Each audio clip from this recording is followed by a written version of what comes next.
ایک بزرگ رحمۃ اللہ علیہ فرماتے ہیں کہ میں ایک سفر کے دوران کسی راستے سے گزر رہا تھا۔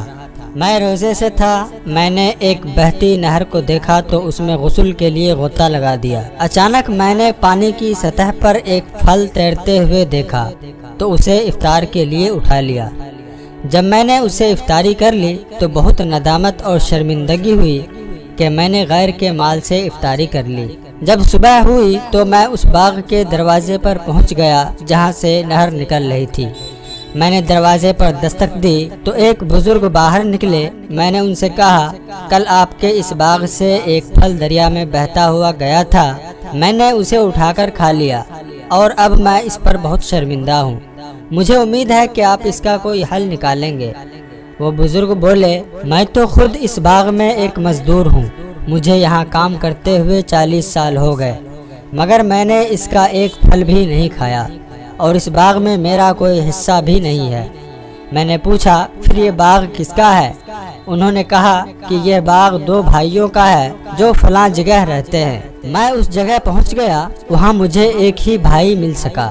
میں نے اسے سارا ماجرا بتایا تو وہ کہنے لگا کہ آدھا باغ تو میرا ہے، لہٰذا میں آدھا حصہ معاف کرتا ہوں۔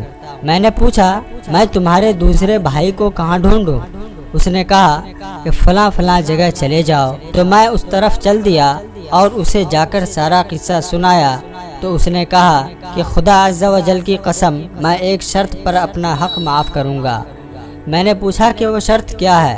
وہ بولا کہ میں تم سے اپنی بیٹی کا نکاح کروں گا اور تمہیں 100 دینار دوں گا۔ میں نے کہا، افسوس کہ مجھے اس کی بالکل حاجت نہیں، کہ آپ نہیں جانتے کہ اس ایک پھل کی وجہ سے مجھے کتنی پریشانی ہوئی ہے، لہٰذا میرے لیے کوئی اور حل تلاش کریں۔ انہوں نے کہا کہ خدا عز و جل کی قسم، میں اس شرط کے بغیر ایسا نہیں کروں گا۔ جب میں نے ان کا اصرار دیکھا تو ان کا مطالبہ تسلیم کر لیا اور کہا ٹھیک ہے۔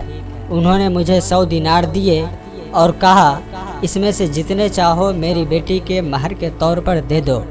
میں نے سارے دینار واپس کر دیے، مگر انہوں نے کہا کہ سارے نہیں، کچھ دینار دے دو۔ پھر جب انہوں نے اپنی بیٹی کا نکاح مجھ سے کر دیا تو لوگوں نے اس سے اس بات پر ملامت کی کہ جب ارباب اختیار اور بڑے بڑے لوگوں نے تمہاری بیٹی کے لیے پیغام بھیجا تھا تو تم نے انہیں اپنی بیٹی کیوں نہیں دی؟ تو اس فقیر کو کیوں دے دی جس کے پاس بالکل مال نہیں ہے؟ تو انہوں نے لوگوں سے کہا کہ اے لوگوں، میں نے پرہیزگاری اور تقوی کو ترجیح دی ہے کیونکہ یہ شخص اللہ عز و جل کے نیک بندوں میں سے ہے۔ پیارے دوستو، اس واقعات سے ہمیں یہ سبق ملتا ہے کہ ہمیں ہر حال میں خودداری، ایمانداری، صبر اور قناعت پسندی اختیار کرنی چاہیے۔